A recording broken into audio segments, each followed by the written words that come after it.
ओम नमो भगवती वासुदेवाय। आश्चर्य गर्ग संहिता की मथुरा खंड का चौथा अध्याय सुनेंगे। इसमें हम सुनेंगे श्री कृष्ण का गोपियों के घरों में जाकर उन्हें सांत्वना देना तथा मार्ग में रथ रोककर खड़ी हुई गोपांगनाओं को समझाकर उनका मथुरापुरी की ओर प्रस्थित होना। तो आइए शुरू करते हैं। श्री नारद जी कहते हैं, राजा ने इस प्रकार कहती हुई गोपांगनाओं के अत्यंत विरह कलेश को जानकर भगवान श्री कृष्ण शीघ्र ही उन सब के घरों में गए। मिथिलेश्वर जितनी व्रजांगनाएं थीं उतनी ही रूप धारण करके भगवान श्री हरि ने स्वयं सबको पृथक पृथक समझाया। श्री राधा के भवन में जाकर देखा कि वे सखियों से घिरी हुई एकांत स्थान में मूर्छित पड़ी हैं। तब उन्होंने मधुर स्वर में मुरली बजाई। वंशी की ध्वनि सुनकर श्री राधा सहसा आतुर होकर उठी। उन्होंने आँख खोलकर देखा तो श्री गोविंद सामने उपस्थित दिखाई दिए। जैसे पद्मिनी कमलिनी कुल वल्लभ का सूर्य का दर्शन करके प्रसन्न हो जाती हैं, उसी प्रकार पद्मिनी नायिका श्री राधा अपने प्राण वल्लभ को सामने देखकर आनंद में मग्न हो गई और उन्होंने उठकर वहां पधारे हुए श्याम सुंदर के लिए सादर आसन दिया। कमल नयनी श्री राधा के मुख पर आंसू की धारा बह रही थी। वे अत्यंत दीन होकर शोक कर रही थी। अतः भगवान ने मेघ के समान गंभीर वाणी में उनसे कहा। श्री भगवान बोले, भद्रे राधिके, तुम्हारा मन उदास क्यों है? तुम इस तरह शोक ना करो, अथवा मेरी मथुरा जाने की इच्छा सुनकर तुम विरह से व्याकुल हो उठी हो। देखो, ब्रह्मा जी की प्रार्थना से मैं इस पृथ्वी का भार उतारने और कंसादी असुरों का संहार करने के लिए तुम्हारे साथ इस भूतल पर अवतरण हुआ हूँ। अतः अपने अवतार के उद्देश्य की सिद्धि के लिए मैं मथुरा अवश्य जाऊंगा और भूमि का भार उतारूंगा। तत्पश्चात शीघ्र यहाँ आऊँगा और तुम्हारा मंगल करूँगा। श्री नारद जी कहते हैं, जगदीश्वर श्री हरि के यों कहने पर वियोग विवला श्री राधा दावानल से दग्धलता की भांति मूर्छित हो गई और उनमें कंप रोमांच आदि सात्विक भाव प्रकट हो गए। उस अवस्था में वे अपने प्राण वल्लभ से बोली। श्री राधा ने कहा, प्राणनाथ, तुम पृथ्वी का भार उतारने के लिए अवश्य मथुरापुरी को जाओ, परंतु मेरी इस निश्चिंत प्रतिज्ञा को भी सुन लो। यहाँ से तुम्हारे चले जाने पर मैं शरीर को कदापि धारण नहीं करूँगी। यदि तुम मेरी इस प्रतिज्ञा या शपथ पर ध्यान नहीं देते हो तो दूसरी बार पुनः अपने जाने की बात कहकर देख लो। मैं तुरंत कथा शेष हो जाऊंगी। मेरे प्राण अधरों की राह से निकल जाने के अत्यंत आकुल हैं। मैं कपूर की धूलि कणों के समान शीघ्र ही उड़ जाऊंगी। श्री भगवान बोले, राधिके, मैं वेद स्वरूपा अपनी वाणी को तो टाल देने में समर्थ हूँ, किंतु अपने भक्तों के वचन की अवहेलना करने की शक्ति मुझ में नहीं है। पूर्व काल में गोलोक में जो कलह हुआ था, उस समय दिए गए श्री दामा के शाप से मेरे साथ तुम्हारा 100 वर्षों का वियोग अवश्य होगा, इसमें संशय नहीं है। कल्याणी राधिके, शोक ना करो। मैंने तुम्हें जो वरदान दिया है उसको स्मरण करो। प्रत्येक मास में वियोग दुख की शांति के लिए एक दिन मेरा दर्शन तुम्हें प्राप्त होगा। श्री राधा ने कहा, हरे, प्रत्येक मास में एक दिन मेरी वियोग व्यथा को शांत करने के लिए यदि तुम दर्शन देने नहीं आओगे तो मैं ऐसे है दुख के कारण अपने प्राणों को अवश्य त्याग दूंगी। लोकाभिमान, जनभूषण, विश्वदीप, मदन मोहन, जगत के पाप ताप को हर लेने वाले आनंद कंद यदुकुल नंदन नंद किशोर, आज मेरे सामने अपने आगमन के विषय में शपथ खाओ।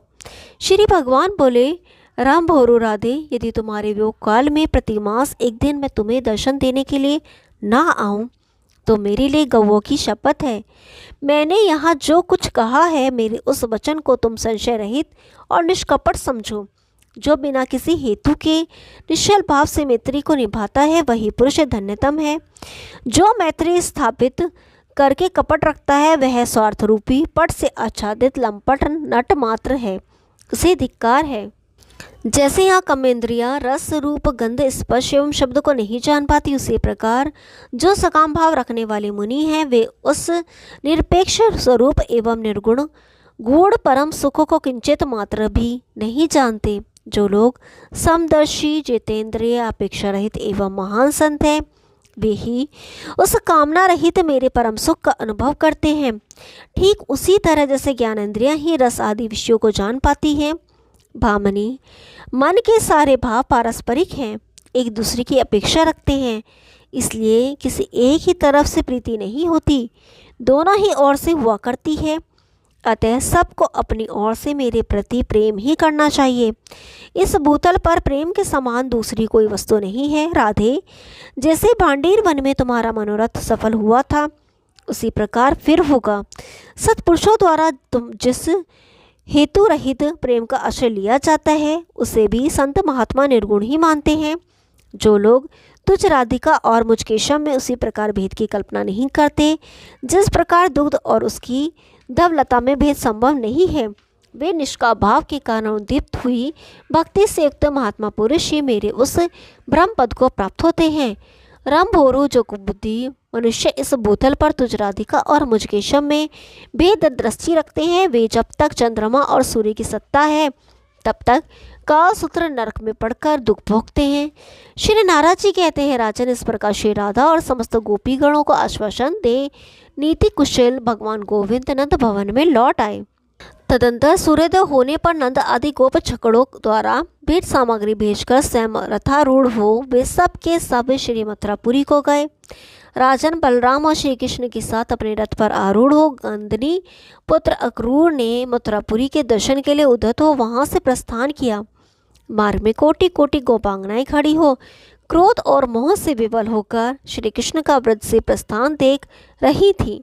वे अक्रूर को क्रूर कुरु कहकर पुकारती हुई कटुवचन सुनाने लगी और जैसे बादल सूर्य को आच्छादित कर देते हैं, उसी प्रकार गोपियों के समुदाय ने अक्रूर के रथ को चारों ओर से घेर लिया। राजन, भगवान के विरह से व्याकुल हुई गोपियों ने अक्रूर के रथ को, उनके घोड़ों को और साथियों को भी लाठियों द्वारा जोर जोर से पीटना आरंभ किया। लाठियों के प्रहार से घोड़े वहां इधर उधर उछलने लगे। गोपियों की तो 2 उंगलियों की चोट से सारथी उसे रथ से नीचे जा गिरा। लोक लज्जा को तिलांजलि दे गोपियों ने बलराम और श्री कृष्ण को देखते देखते अक्रूर को बलपूर्वक रथ से नीचे खींच लिया और अपने कंगनों से उनके ऊपर चोट करना आरंभ किया। गोपी समुदाय की वैसा न देखकर बलराम सहित भगवान श्री कृष्ण ने गानिंद्री नंदन अक्रूर की रक्षा करके गोपांगनों को समझाया, ब्रजांगनाओं, चिंता ना करो, मैं आज संध्या को ही लौट आऊंगा। इन अक्रूर जी के सामने ब्रजवासी हमारी हंसी ना उड़ाएं, ऐसा प्रयत्न तुम्हें करना चाहिए। यों कहकर बलदेव जी तथा अक्रूर जी के साथ श्री कृष्ण सुंदर वेगशाली अश्वों की सहायता से रथ सहित उस मथुरा की और चल दिए जो यादवों के समुदाय से सुशोभित थी। जब तक उन्हें रथ, उसकी ध्वजा तथा घोड़ों की टाप से उड़ाई गई धूल दिखाई देती रही, तब तक अत्यंत मोहवश गोपियां पथ पर ही चित्र लिखित सी खड़ी रहीं। श्री हरि की कही हुई बात को याद करके उनके मन में पुनर्मिलन की आशा बंध गई थी। ओम नमो भगवते वासुदेवाय। 5वां अध्याय कल सुनेंगे। तब तक के लिए नमस्कार।